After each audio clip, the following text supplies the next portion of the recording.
ভারতের মুম্বাই হতে দুবাইতে বিমানপথে গমন করেন।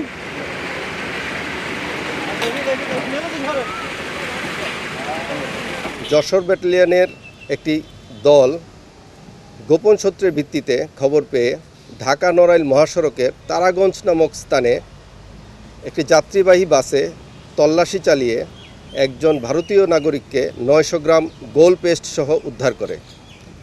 উক্ত ভারতীয় নাগরিকের কাছ থেকে গোল পেস্ট ছাড়াও বেশ কিছু বৈদেশিক মুদ্রা জব্দ করা হয়। বৈদেশিক মুদ্রার মধ্যে রয়েছে সংযুক্ত আরব আমিরাতের দিরহাম, আজারবাইজানের মানাত, ভারতীয় রুপি ও বেশ কিছু বাংলাদেশি টাকা।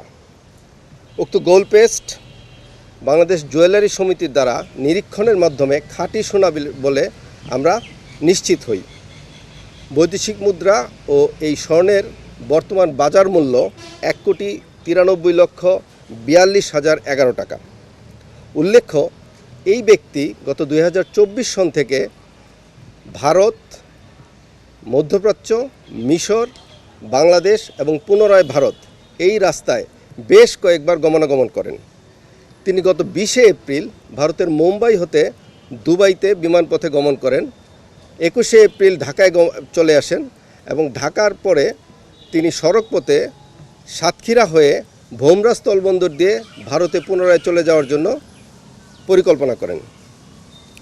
উক্ত ব্যক্তির পাসপোর্ট হতে জানা যায় তার পরিচয় ওয়াজেদ আলী আমিন, পিতা আমিন আহমেদ আনসারি এবং তিনি মুম্বাইয়ের অদূরে ভিওয়ান্দি নামক স্থানের বাসিন্দা।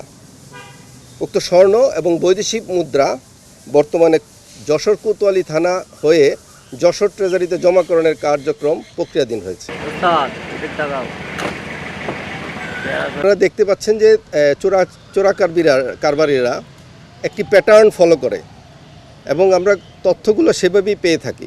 তো সেই হিসাবে আমরা মহাসড়কের এই জায়গাগুলোতে সময় সময় তল্লাশি করি এবং নিশ্চয়ই গোপন তথ্য থাকে, সেই হিসাবে আমরা ওই জায়গাগুলো থেকে সাধারণত জিনিসগুলো উদ্ধার করতে পারি।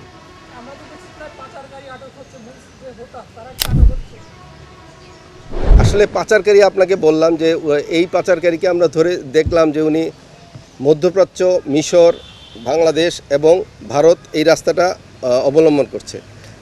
তার সাথে বিভিন্ন কথাবার্তায় জানা যায় বা জিজ্ঞাসাবাদে জানা যায় যে বাংলাদেশের কোনো ব্যক্তির সাথে তার কোনো সম্পর্ক নেই। তিনি মূলত দুবাই বা মধ্যপ্রাচ্য বেসিস লোকের সাথেই তাদের চলাফেরা বা এই চোরাকারবারির সাথে জড়িত।